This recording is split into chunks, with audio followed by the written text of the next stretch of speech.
And that's when the nightmare became a reality. It just seems so bizarre to me that this obsession that I had been thinking about and wanting, just all the parts are there, and they make it possible to make it happen. How did this moment come about? That's the question of the hour, and one that not only people much more intelligent than I have been working on for years, but one that I've been working on for years and trying to understand. Is there enough time to explain it all?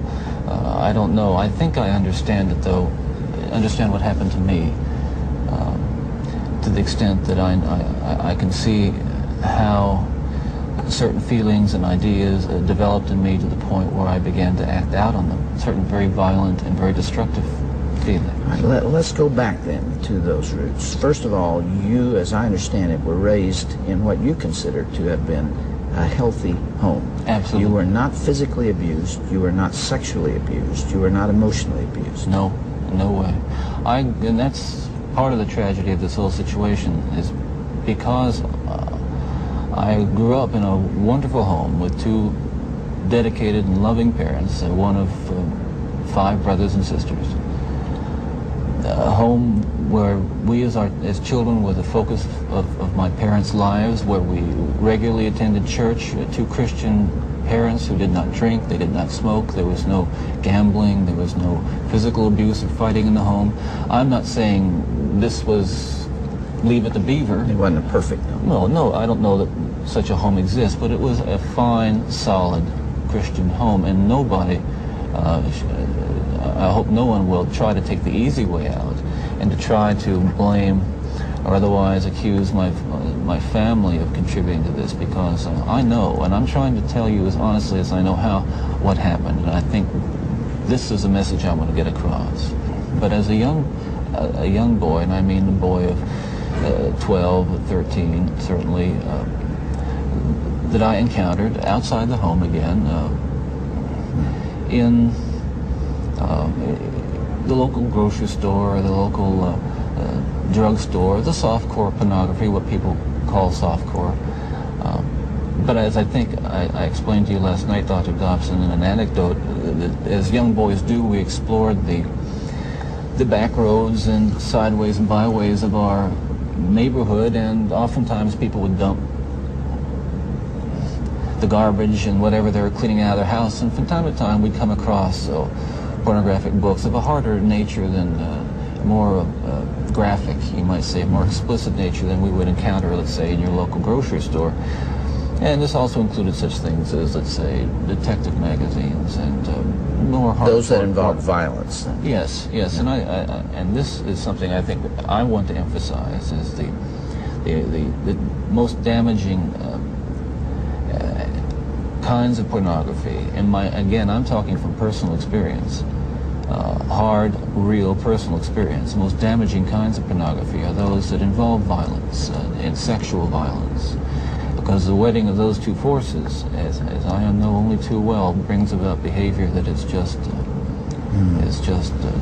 too terrible to describe. Now, walk me through that. What was going on in your mind at that time? Okay, before we go any further, I think it's important to me, and that people believe what I'm saying, to tell you that I'm not blaming pornography and not saying that it caused me to go out and do certain things. And I take full responsibility for whatever I've done and all the things that I've done. That's not the question here. The question and the issue is how this kind of literature contributed and helped mold and shape the kinds of violent behavior. It fueled your fantasies, didn't it? Well, in the beginning it fuels this kind of thought process. Then at a certain time it's instrumental in what I would say crystallizing it, making it into something which is almost like a separate entity inside. And at that point you're at the verge, or I was at the verge of acting out on these kinds of thoughts. Now,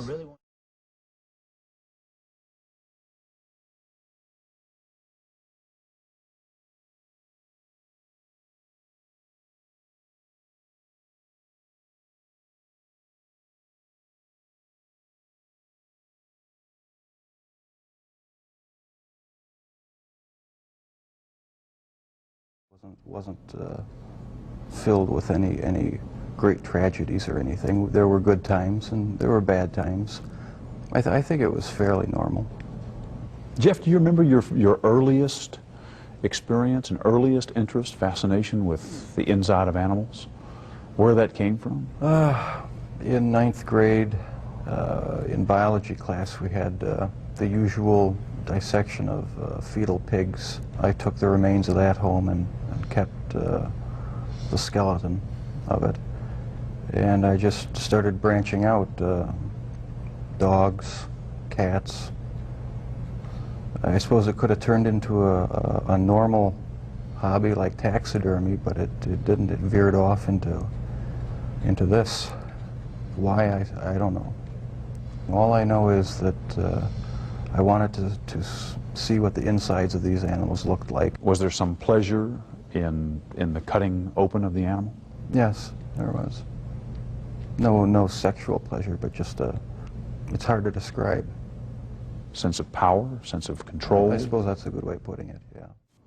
I think it was around age 14 or 15. Started having obsessive thoughts of violence intermingled with sex. And it just got worse and worse. I didn't know how to tell anyone about it, so I didn't. No, not really. I don't know where it came from. I probably will never know. But I never dreamed that it would become a reality. If you hadn't grown up institutionalized, as you said, since you were 10 years old, what do you think would be different now for you? Well, I haven't grown up. Okay. And I don't think I will. All right. Well, if you hadn't spent all that time in prison from the age of 10 on, how do you think things would be different for you now? I'd probably be dead. Yeah? Prison has saved me a lot of times. Prison's not a bad place. Prison's like a monastery. You come and get your stuff together, you straighten out your hand, you get another chance to start all over and get it right.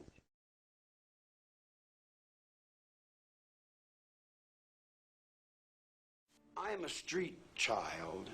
I'm a runaway little girl at 15 years old out of Kentucky named Kathleen Maddox. I didn't have a husband. My husband's name was Scott. And he married somebody else and went down the road, and she went to Cincinnati and had a guy named Charlie Manson. But some of Manson's outlook on the world came from another uncle, a mountain man. Out of the Kentucky mountains, when my uncle said, "We ain't surrendered, we're still rebels, and we'll be rebels until the end of time, because I ain't accepting no Yankee school." He said, "Don't go to those schools, boy." So when I was 9 years old, I set the school on fire, and I went to reform school. The only thing my mother taught me was that everything she said was a lie. And I learned never to believe anyone about anything. He ran away from school again and began a life of petty crimes, including breaking into grocery stores and stealing a bicycle. In 1949, after time in a juvenile center, he was sent to Father Flanagan's famous Boys Town. According to a 1949 article in the Indianapolis News, a dead-end kid who has lived in an emotional blind alley is happy today. He's going to Boys Town. Manson ran away 4 days later. Right down the peaks you haven't touched yet. The dreams you haven't dreamed. And worlds you haven't conquered. The mind is endless. You put me in a dark, solitary cell. And to you, that's the end. To me, it's the beginning. It's a universe in there. There's a world in there. I'm free. Who you are.